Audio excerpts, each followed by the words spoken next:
Mike's Daily Podcast. Episode 1293. Okay, today is 1293. And my name is Mike Matthews. Welcome to Cafe Anyway, located somewhere in Podcastro Valley, Mont. We're at the last place on earth. And today we got Benita, the Disgruntled Fiddle Player, the Brewmaster. Plus, we got a couple segments for you today. We'll get to ridiculous random posts. We'll get to the Trump tweet thingy. Mike's Daily Podcast. And we'll get to the news segment called, what are we going to call it? Mike's Daily Podcast. I can't come up with the name for the news segment. Maybe it's because I found out I'm pregnant because I'm Arnold Schwarzenegger in a 1980s film where he got pregnant and everybody laughed. And then we made him our governor. It made no sense. But Mike's Daily Podcast. California just had to do that. We had to make him our governor, the governator. And Mike's it was an interesting time. Daily I was actually gone Podcast for most of it. I was in Alabama. Yeah! And I want to let's get to ridiculous random posts right now at the moment. Ridiculous random posts. Well, there's a guy I know I work with at the country station that I'm on the weekends. Did you listen? Country Crossroads Radio. I'm on every weekend from like 2 to 7 East Coast time. That's 11 to 4 West Coast time. And so figure that out if you're in the middle of the country. Extrapolate. So there's a guy I know, and he wrote this interesting post that I rather liked. He said, in this episode of things that I have an irrational hatred for on advertising, I submit to you the focus group commercials. You know, the ones where they try to convince us that these are real people, not actors. Yet it's still an actor portrayal of a real person. See, it may be the real person, but they're still acting like they gotta, and they edit it to make it look the best possible way for the brand, whatever it is that they're advertising. Okay, I kind of ad-libbed a little there, adding to what he said, but back to what he says. I absolutely cannot stand the new Chevrolet commercials. I feel like the spokesperson is a smug little jerk, and the people in the focus group are the biggest idiots in the world. Nothing ridiculous about that. I completely agree. Look who just walked in. Hi, Mike. It's Benita the Rodeo Queen. How you doing? And to this Disgruntled Fiddle Player, tell you what. What? I think not only should we impeach Obama because he bugged and put all kinds of monitors inside Trump's tower, we should not replace Obamacare. And all the Democrats, they will have to go and serve whatever Republicans want. They got to go serve them, become their servants, and bring it to them on a silver platter. Tell you what. Wait, you're saying all Democrats should become slaves? I'm saying repeal Obamacare. Don't replace it. Repeal it. And stop wiretapping Trump's tower. Tell you what. What? That's all I had to say. Mike, he's nuts. That's true. Look who else just walked in. Hello, Mike. I make the root beer and the brewmaster. Oh boy, have some delicious root beer. Thank you. I need some. I still don't know what we're going to do with the news segment. We'll just call it the Mike tip. How about that? We'll do the Mike tip. I have to tell you, Mike tip. I can see why dog owners' rights are going away. Because I saw something I did not like. I was in an area of the Bay Area where you're not supposed to have your dog off leash, and these people had their dog off leash, and it made no sense. It's dangerous for the dog.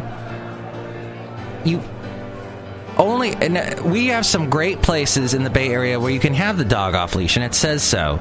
There are some rules involved, but I'm just really getting upset with people just thinking that they can just have their dog off leash wherever, whenever. That's wrong. Now, I know maybe that's a little libertarian to have the feel you have that freedom, to let my dog have that freedom, but still, you're being very dangerous. And you're endangering other people, and Basil the Boxer's not happy. Listening. Just upset as all get-go. Yeah, so those fake group commercials, I don't like them at all.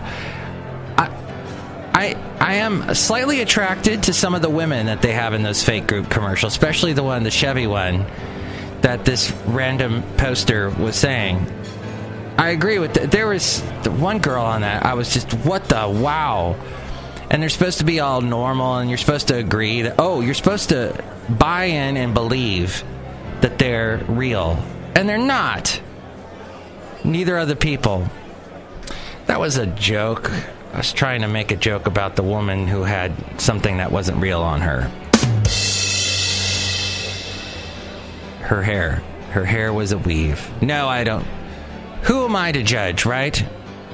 I smacked my head, by the way, my bald head, really hard against the garage door on Thursday. And what's nice about being 6 foot... Oh, by the way, I'm 6 foot again. I was 5'9" for a little while because Quest Diagnostics that did a physical on me. The really short girl that did the physical on me, she couldn't reach the top of my head to put the thing to measure my height. So I had to do it, and I obviously did it wrong because it said I was 5'9". And here's today's podcast picture. I'm 6 foot, damn it. And now Quest Diagnostics agrees and says I'm back to 6 foot. So thank you. The podcast picture today is not of my height. It's of the wonderful little area in San Francisco along the Embarcadero. It's sort of between the Exploratorium and the Ferry Building in this general area, this vicinity. And I love walking around. There's like a riverboat. And anyway, see that picture now at MIKEs-DAILY-PODCAST.com. I have a lot of water pictures lately. I feel I'm retaining water, maybe. But I think that's a normal human thing, isn't it? All right, should we go? Let's do this. So this whole thing with Trump, with saying about his tower being, bugged. That's so crazy. Where does this end? I mean, he can blame Obama for... He's already blamed Obama for, Obamacare and messing up the country. And he inherited a mess. Let's go to that clip. I inherited a mess. It's a mess. And so now he's upset with Obama because maybe the leaks. All the leaks about his, going to Russia and everything. Because, yes, he... loves Russia. I say it's better to get along with Russia than not. And if Russia helps us in the fight against ISIS, which is a major fight, and Islamic terrorism all over the world, right? Major fight, that's a good thing. Will I get along with him? I have no idea. He's a killer, though. Putin's a killer. A lot of killers. We got a lot of killers. Why, you think our country's so innocent? I don't know of any government leaders that are killers. Well, take a look at what we've done, too. But Trump... I thought he loved the WikiLeaks, especially all the leaks that came from Russia. WikiLeaks! I love WikiLeaks! That Julian Assange gave us. And I just have to play this clip from Elizabeth Warren. America elected Donald Trump. And the Russians helped. And the FBI director helped. And he lost the popular vote by 3 million votes. But we cannot let ourselves off the hook so easily. Not as progressives, not as Democrats. The excuses end now. And thank you, Elizabeth. And now the segment... The Royal Trump Tweet Decree. And now we return you to our regularly scheduled program with Mike Matthews. Well, his most recent one is thank you for the great rallies all across the country. Tremendous support. Make America great again. What, the rallies with the women getting together going, hey, I hate this guy who's our president because he said that women are objects and that he can grab them wherever?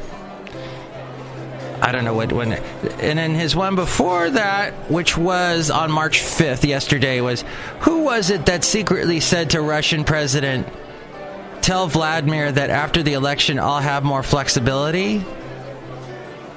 At Fox and Friends.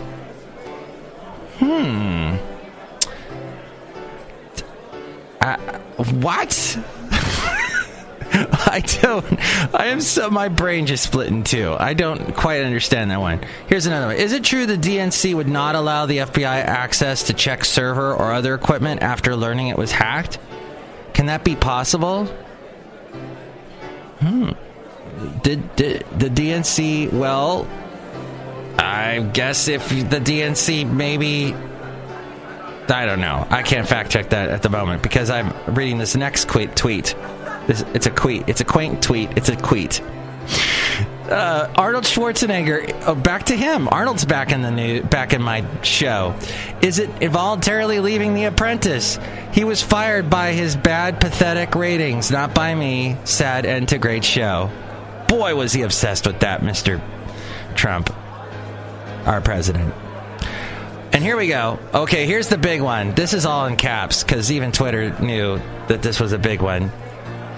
Hey, I've got a Twitter sound effect.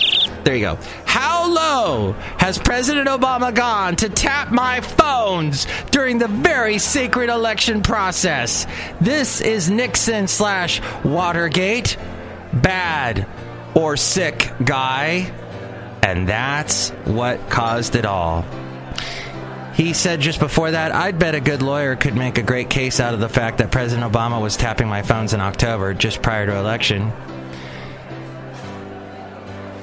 And I guess he did. Oh, so there's basically a gazillion of these. It all started right after he talked about the first meeting Jeff Sessions had with the Russian ambassador was set up by the Obama administration under education program for 100 AMBs. So you would think as president, he could make Twitter give him more than 140 characters. Terrible. Oh, this is weird. Terrible. Just found out that Obama had my wires tapped in Trump Tower just before the victory. Nothing found. This is McCarthyism. The man that just called the kettle black. Wow. He is McCarthy. What the... All right. So that he made us a... And one other here. Is it legal for sitting president to be wiretapping a race for president prior to an election turned down by court earlier, a new low? Said Donald Trump. Wow. This is fascinating. It's just this show is very free form, stream of thought type thing, but when your president's doing it, dang. Free form, stream of thought, stream of consciousness. Hey, Donald Trump's ties go way low, don't they? When he wears them, they go down to his... Ding dong! Oh, hey, someone just walked into Cafe Anyway and rang the doorbell. Hi, Mark, it's me. I went outside for a second. I left my water in the car. You drive? Yeah. How do you think I go and get the supplies to make my roots beer? Oh, it's frightening. We'll explore that some other show. But let's get to the segment now we do called the Mike Tip. Yo, the Mike Tip. Wow, you have a heart-on for her. If you'd like to help out the show, by the way, go to MIKEs-DAILY-PODCAST.com. That's the best place to do it, because there's all kinds of things there. You can find out where to like the Facebook page, where to email us, where to call us. We have a phone number. We have an Amazon link. You can click on that and buy whatever you want to do. Buy, and that helps us out. You can donate to the show through the PayPal, and you'll become a Mike's Daily Podcaster and get a special personalized MP3 for thee from all the Cafe Anyway characters. You can check out our Twitter feed and our Facebook feed and the fantastic...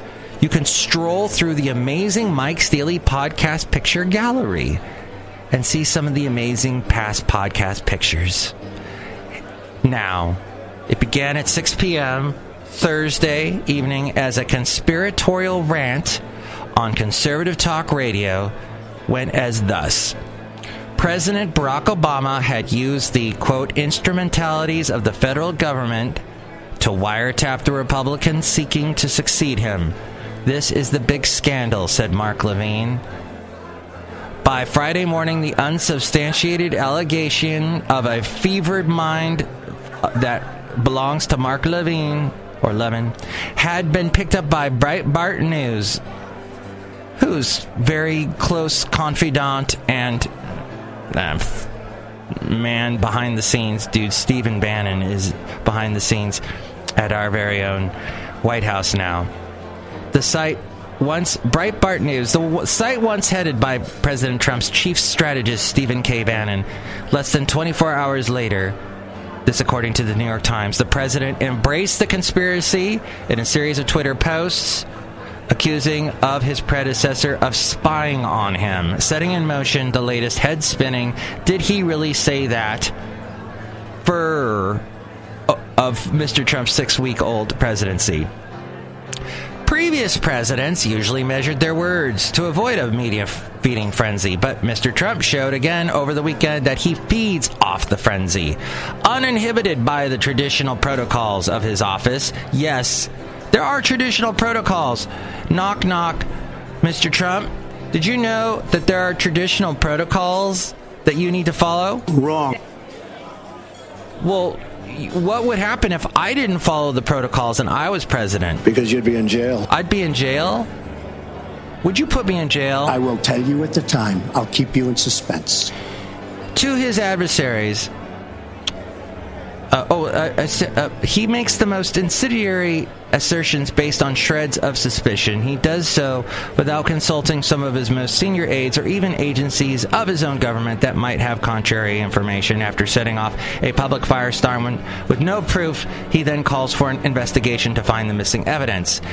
To his adversaries, Mr. Trump's bomb throwing seems like a calculated strategy to distract from another story he wants to avoid. In this case, they said on Sunday, he clearly wanted to turn the conversation away from Attorney General Jeff Sessions, who recused himself last week. We had a show called Recusal, from any federal investigation into the Trump campaign's link with Russia in response to reports that he had met with Russia's ambassador during the presidential race. What's the deal? The Russian ambassador meets with everyone. He throws big parties. People go to parties. They've remarked often about his caviar. On the wonderful NPR show, Wait, Don't Tell Me, this past weekend, one of the co-hosts, a writer, I forget who she writes for, but she said that she had had caviar with the Russian ambassador and had seen the ceiling. Yes, she said he has a wonderful ceiling. Make of that what you will. The audience of the Wait, Don't Tell Me studio certainly did. They were like, what? What are you saying? That's an odd guest. I don't know who that girl is on that show, on Wait, Don't Tell Me. She always says the most outlandish. But Mo Rocca was on. And Mo Rocca. I have such a man crush on Mo Rocca.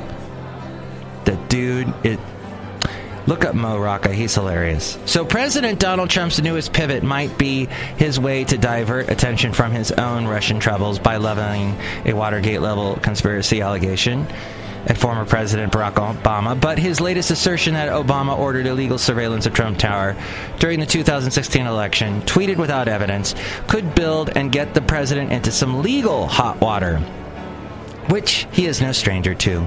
Although the law provides a great deal of leeway for political speech, that protection is not all-encompassing, and because of the way Trump has leveled unsubstantiated accusations at Obama, he may have libeled his predecessor, according to NBC News. And Benjamin Sebersky, who teaches defamation law at Fordham University Law School in New York, said he's basically stating that Mr. Obama committed crimes, and to state that somebody has committed a crime when it's false is clearly defamatory. The question is evidence of serious reckless disregard to send that case to a jury? I don't know what a court would decide on that, but there is some evidence of recklessness. It's difficult for public figures to win libel cases. Most courts rule against them because the assumption is that they have chosen to make their lives an open book, which means people will talk about them. But past Supreme Court cases have created a basic standard that seeks to answer two legal questions. Was the statement false? And did the person know it was false, or was he or she reckless about whether it was false? The answer to both questions must be yes, and that could be a difficult conclusion to draw. As we go outside a cafe anyway, we're bringing Mike's Daily Podcast somewhere in Podcast Grove Alley. Wiretap! This show's been wiretapped. I was doing this all in secret, and you listened in. I think the FBI should investigate you. Just kidding. Next show, we're going to bring you the wonderful Madame Rootabega, Valentino, and Bison Bentley. But I hope you enjoyed this one, 1293. I think this was great. It was a great show. It was good. I'm happy with it. Let's end it.